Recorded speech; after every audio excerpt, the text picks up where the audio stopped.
So check it out. With since these are in position, pretty easy to take a Sharpie and mark those. So we did that on both sides, and now we're just going to pop those off.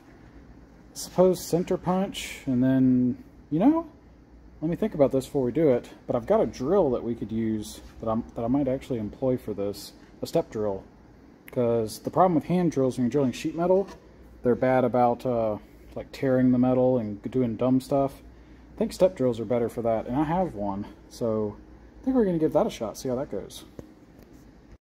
Okay, so we did our measurements. Looks like we need to pull about 0.9 off of those, 1.1 off of these. So we're going to mark this with a caliper and probably just cut this off with the saw. I'm tempted to put this in my CNC machine and machine them, but it's basically pointless. I could do it. It'll be as beautiful as they are now, but frankly I can just mark this and bandsaw it or porta-band, and it'll be plenty good enough, because it will be. I just want to do it fancy, but we're not going to do that to save time, because that's one of the problems with you try to do everything perfect and you take forever. So we gotta choose our battles. So anyway, we're just going to cut this with a saw after we mark it up. So one thing I thought I'd show you guys, we're set up in a tripod right now. Make sure this is kind of on camera. Anyway, something like this. What you can do is you can take your caliper and set it to the distance you need and drag it across the material, and it'll score it. And I can't really see the screen if that's showing up, but it left a mark where I dragged the caliper, and that's going to be my saw mark. So it's pretty precise and it's fast. Now if you have like a super precise caliper, maybe don't do that. It's really not great on the edges, but it's not bad. And then we're going to do these others at 0.9. So adjust our caliper to 0.9, mark them. There you go. All four marked. They're all precise. Now I can go clamp it up and cut them. So I'll throw one more thing out there. So when I had these parts cut, these only cost about roughly $4 or $5 a piece to get these made. And one of the thoughts we had was like, man, if we screw one of these up, we might really want to, you know, I just thought something else.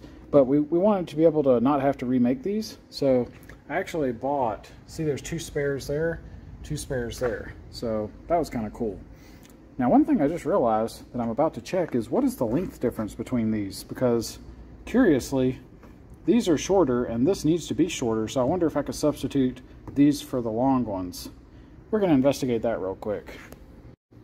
Okay, so just kind of ballparking this. If we substituted the short ones, they would be too short because we need them to be this length. Or I mean, sorry, they'd be too long. We'd have to cut them. So we could do that. We could just like cut these and then modify. We could do that, but we're not going to. We're just going to cut these where I marked them. But technically, you could swap these around and make it work. But not going to worry about that. Like I said, good news is I got some spares. It only cost me like $4 a piece.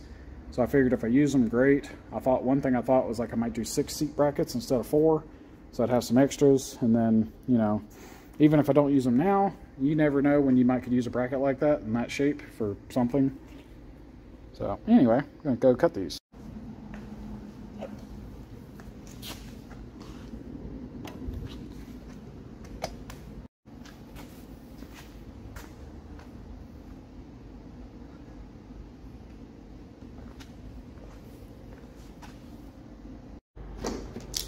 Alright, so we just cut those pieces off that we didn't need. Let's see. Look at that. Almost half a pound. So, that was totally worth doing. Hell yeah.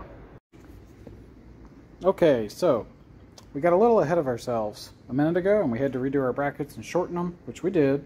We were about to put it back in the car, and I kind of knew I was doing this, but basically I threw some plates down, but those aren't really the final plates I was going to use.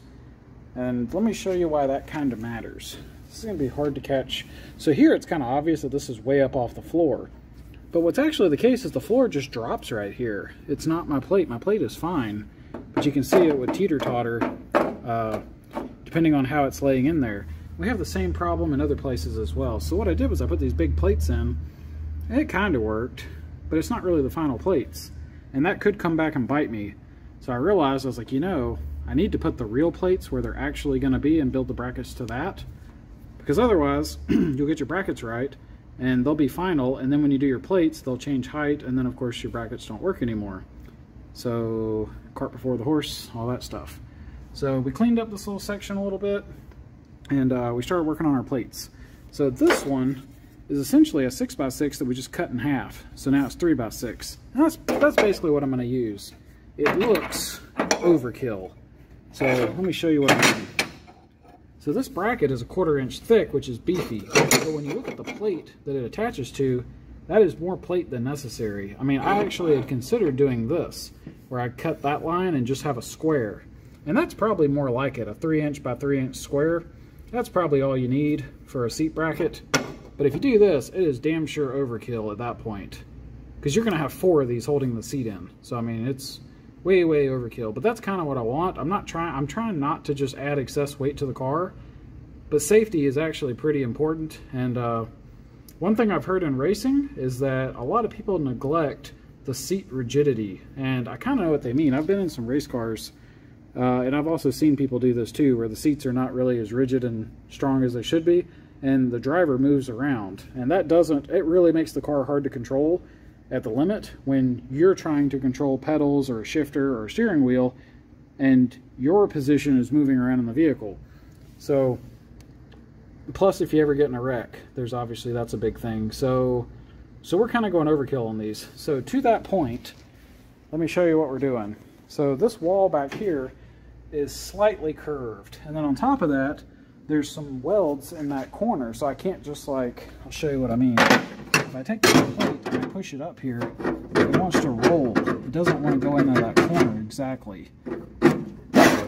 But I need my welds there for strength.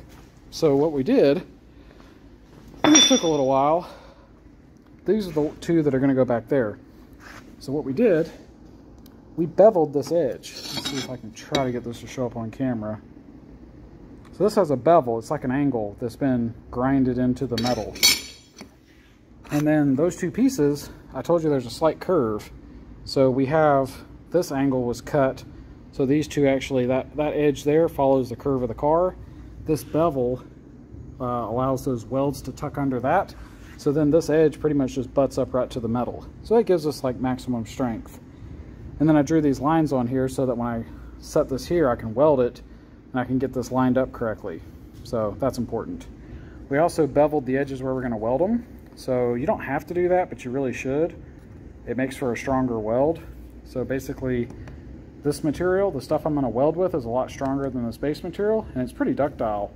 So by filling this in with that welding rod that I'm using, the TIG rod, it'll make for a stronger joint. So we're doing that here too. So this one back here, this is just like if you're looking at the seat. That's the one that goes into that cutout.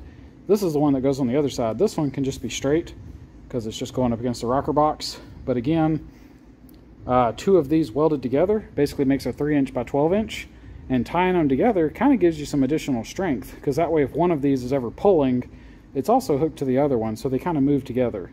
So that just kind of makes it even stronger. And we decided to weld these out of the car basically because we can, it'll be better. So we're going to weld these 2 together and then put the assembly in. And as you can see, I happen to have big pieces of steel like this. I even have some considerably bigger than this, but anyway, I threw these up here because that allows me to clamp it and everything kind of stays like, I'm not going to bump this and it move at least, and I can go in and put some tacks and then weld it. I know if I just throw a huge bead here, it's going to warp like hell. At least having it clamped will help.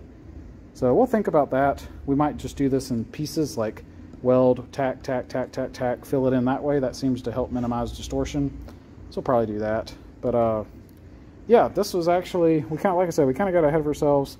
This is pretty important, and we are going to weld these, then check the fitment of these on the car, and when they look good, we'll probably tape these down so they don't move, and then we'll resume with our seat brackets, with these being, final shape, just ready to tack to the floor. So we just welded this plate, and man, welding goes so much better when you can do it comfortably. So I was still standing here, but at least, when you're welding, you can rest your arm on this and do that. And then same thing with your left hand, you can rest your arm and hold your TIG wire. Look at this weld. So I haven't ground it back yet, but hopefully that shows up. So I did little pieces. Basically, my goal was to minimize distortion. I wanted this plate to be flat, So I did like a tiny tack here, a tiny tack over there, and then I just went bounce, bounce, bounce, like all over the place until I filled it all in. But that turned out great. Super happy with that. We are going to grind that smooth and then flip it over and weld the other side. But I thought I'd show you, look at this. Like, so we're on a flat piece of metal, and we did clamp it, but that totally worked. By doing the heat real slow and keeping it clamped, I mean, it's basically flat. Like, there's a teeny tiny bit of movement here, but it's almost nothing. So that worked great. So we're gonna try to do that as much as we can. Okay, so we got our new brackets whipped up, got them in the car. We even taped them down, so hopefully they don't move. They're looking nice. So you can see we're gonna have that 6x6 plate, and then essentially a 3x12 plate welded really, really close to it. So this whole area by the rocker where the driver sits, lots of steel reinforcement happening here. Back over there, again, a 3x12 plate, and you can see we got it butted up real nice to that metal. Like, so our little design of tapering it and all that worked out nicely. We got the curve right, so that is all good. Here's our weld.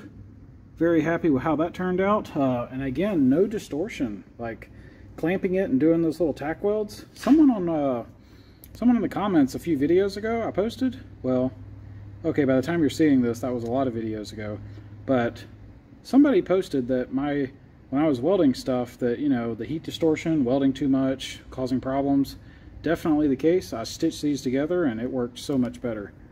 So, noted. But yeah, we got our plates, so those are good. These are our spacers. That's a spacer. That's an actual plate for the tube. Now we are going to do all that work again. Throw the seat in here, get it positioned correctly, and then clamp and tape our brackets, and then we'll pull them out, mark it, drill it, and all that stuff. But here we go, round two. All right, so we're about to knock off for the night, but here's where we're at. So we got our brackets. We drilled all of our holes, you know, got those looking good. We threw a spacer in here, which we were planning to do all along, because it's hard to catch on camera, but this seat is not perfectly vertical. It angles inward like this. And what happens is the brackets, since they're angled in, the seat, you know, you can just kind of tell that if you did it that way, you wouldn't be able to lift the seat out once you welded the brackets in, or at least you'd have to like bend it and scratch it up. So throwing a spacer in there, that spacer will be removable and solves that problem. Also solves another problem for the bolts, but anyway, we did that. Here's what it looks like on that side, and you can see over here. And these are like little buttons. They're down towards the bottom, so not going to be in the way too much. And looks pretty beefy. I'm kind of happy with how that's going so far. These plates over here are resting nicely. The ones on that side need a tiny bit of adjustment, but that's not a big deal. We'll do that.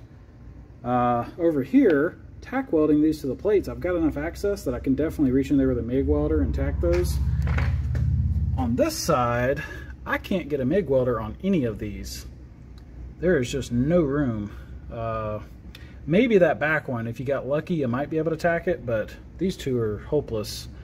So we got to come up with a plan for that. I guess we're just gonna have to mark them or something and try to guess, essentially kind of like mark where they go. Yeah, that's probably what we'll do. We'll probably put a mark somehow and then tack weld them on the edges.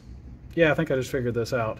Tack weld them, take it all apart, or whatever, mark it, take it apart, tack it, put it together, and then reach in there with like a pry bar and bend it until it's in the right spot. And when it's in the right spot and it all lines up and you can still bolt the seat together or stuff, carefully take it apart, go in there and weld them out that way. I think that's what we'll have to do. But that's not too bad. And once they're tacked, and you know, basically once they're tacked, you can set it in there and it looks good. We can take the seat out, take the seat out, and then these plates are not actually welded to the floor. So we can just untape them, take this on a bench, weld the tabs to the plates outside of the car, then drop the assembly in the car, make sure it all looks good, and then of course the plates can get welded to the car. But yeah, this is looking as good as I hoped. Here's like an inside view where you can see all the bolts retaining the bottom of the seat. So that's looking nice. I'm happy with how that's going. So anyway, it's kind of late. We're about to knock off, grab some dinner, get some rest, and we'll pick this back up tomorrow. So until next time, y'all take it easy. All right, so we got these suckers taped up where they're gonna go. Everything's fitting pretty nicely. You can see those are kind of sitting right on their plates. We got this other side done. This was a bit tougher to do, but they're all in there. We transferred our marks from one side to the other to line them up, and looking good. So we're about to pull the seat back out and mark them and drill holes. Okay, so round 2 is in progress. So we got everything mocked up again. All the dimensions and angles and blah blah blah, all that's looking good. We did make a couple of changes. So we're now running 3 of these per side, which I kind of wanted to do. I like the overkill aspect of that from a safety standpoint, especially anybody that ever looks at the car, that if they wanted to complain about my seat brackets. When you see this, there's going to be 6 half-inch bolts holding the seat in the car. So I like that. But yeah, so this piece was supposed to go in the front, and for whatever reason, when we, maybe I know why. I guess because this mark was here, but I wanted to put the bracket up here and it was coming up short. So we decided to do something else. And like I said earlier, we made extras, and one of the short extras fits up there pretty nicely. That's pretty much where I wanted it to be. It could have been like an 1/8 inch taller, and that would have been nice, but I'm not going to cut those others just for that. So this is what we're going to run. Basically roughly equal spaced, and 3 on each side. And I'll show you this side. Things are very tight over here, so that front bracket is touching everything. The bottom, the seat, the walls, and then as you come back here, there's a tiny bit of room. So that's a thing. But yeah, this is where she's gonna go. We are squared up. You can see we got that tied up on the rocker, and then this lines up that edge of the seat. We're good on our roll bar right there. We've got room for the tube to come up here. And we have the seat 1/4 of an inch off the floor, which is presumably going to be enough to get all the lap belts and all of that under the seat to tie in. So we're looking good. So we are about to tape these brackets to the seat. We did it earlier and it worked. Getting that one is going to be a total pain, but we're going to get all the others and go from there.